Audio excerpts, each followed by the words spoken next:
मध्य प्रदेश के हरदा जिले में एक ऐसा गांव है जहां पिछले 79 सालों से बुनियादी सुविधाओं का अभाव है। आजादी के इतने सालों बाद भी नजरपुरा गांव के लोग मुक्ति से वंचित हैं। इस गांव में आज भी मुक्तिधाम की समस्या बरकरार है। जिले की रहट गांव तहसील का ग्राम नजरपुरा आज भी एक गंभीर समस्या से जूझ रहा है।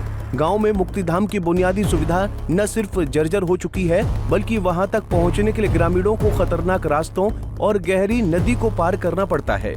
वहीं अंतिम संस्कार के लिए जा रहे ट्रैक्टर ट्रॉली बीच नदी में फंस गई और जिसके बाद ग्रामीणों ने किसी तरह लकड़ी और जरूरी सामान उतारा और काफी जद्दोजहद के बाद ट्रैक्टर को बाहर निकाला गया। ये स्थिति ग्रामीणों के लिए किसी दर्दनाक अनुभव से कम नहीं है, क्योंकि यहाँ तक अंतिम संस्कार के लिए ग्रामीणों को कई मुश्किलें झेलनी पड़ती हैं। गांव वालों का कहना है कि कई बार कलेक्टर, विधायक और सांसद के पास गए हैं, लेकिन हमेशा उन्हें सिर्फ आश्वासन ही मिलता है, कोई भी ठोस कदम नहीं उठाया जाता। ये ऐसी घटना हुई तो वहाँ पर ट्राली में पूरी लकड़ी गीली हो गई, व्यवस्था ही नहीं ऊपर जाने की, ना कोई तकलीफ है बहुत। वहाँ पर रेडगांव पंचायत या कहीं से भी ऐसी कोई वो नहीं है कि हम व्यवस्था कर सकते हैं। रेडगांव जाना आज से 5-6 साल हो गए, ये तो हमें से परेशानी है। पुल की व्यवस्था ही नहीं है, अब कुछ तो व्यवस्था नहीं है वहाँ पर। ऐसी बड़ी समस्या है, जैसे कि नदी आ जाती है, फिर समस्या हो जाती है। आज आपको किन समस्याओं का सामना करना पड़ा? आज तो हमारा को ये हमें ट्राली फंस गई, लकड़ी गई नहीं समय पे, और सब लकड़ी गीली हो गई, बड़ी परेशानी आई। यहाँ तो बहुत समस्या है। वहाँ कोई भी किसी की मृत्यु हो जाती, लकड़ी ले जाना, एक एक लकड़ी चाहे तो ले जाओ, पार करो जी। और सियाने आदमियों से, बुजुर्ग लोगों से चढ़ता भी नहीं बनता है जी।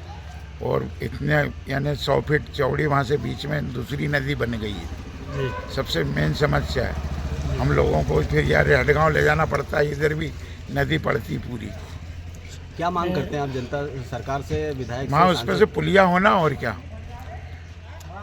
अभी मध्य प्रदेश के मुखिया ने कहा है कि हर मुक्तिधाम का सौंदर्यीकरण होगा, क्या लगता है आपको? अरे कब होगा? अभी तो फिलहाल वहाँ जो हमारे हर 8 दिन में जा रहे हैं उनकी समस्या है। समस्या का बहुत तकलीफ आ रही है हमको। वो हर समस्या का वो निराकरण है। वहाँ पर 5 साल हो गए, विधायक जी ने भी सब, संजय साहब भी चले गए, अभिजीत साहब भी आए, कुछ हो विषय वो उसके बारे में कुछ हो ही नहीं रहा है। अब वो पुलिया का है तो पुलिया कोई ठिकाना नहीं है। 2.5 एकड़ जमीन पड़ी है अतिक्रमण में। नदी से जब आप निकलते तो किस तरह का डर बना रहता है? डर वो तो अभी देखो, अभी गए हम, नदी में पानी था, परेशानी, टाली फंस गई हमारी, पानी परेशानी ज़्यादा होती है वहाँ निकलने में, डर ही लगता है वहाँ पर। अभी तक कोई व्यवस्था नहीं हो रही है वो। यहाँ के ग्रामीणों का दुर्भाग्य ये है कि चाहे उन्होंने कितने ही जनप्रतिनिधि चुने, कितने ही अधिकारी आए और गए, लेकिन कभी इस गंभीर समस्या का समाधान नहीं हो सका। चुनावों के समय बड़े बड़े वादे होते हैं, लेकिन हकीकत में कोई भी ठोस कदम उठाया नहीं जाता। ग्राम नजरपुरा के लोग आज भी बुनियादी सुविधाओं के लिए संघर्ष कर रहे हैं। अब बड़ा सवाल ये है कि क्या मध्य प्रदेश सरकार और जिला प्रशासन इस मुद्दे पर ध्यान देंगे या फिर ये समस्या ऐसे ही लंबे समय तक बनी रहेगी? क्या ये गांव कभी अपनी बुनियादी समस्याओं से मुक्त होगा? क्या प्रशासन और जनप्रतिनिधि इस दिशा में कुछ करेंगे? हरदा से पंजाब केसरी टीवी के लिए राकेश खरका की रिपोर्ट।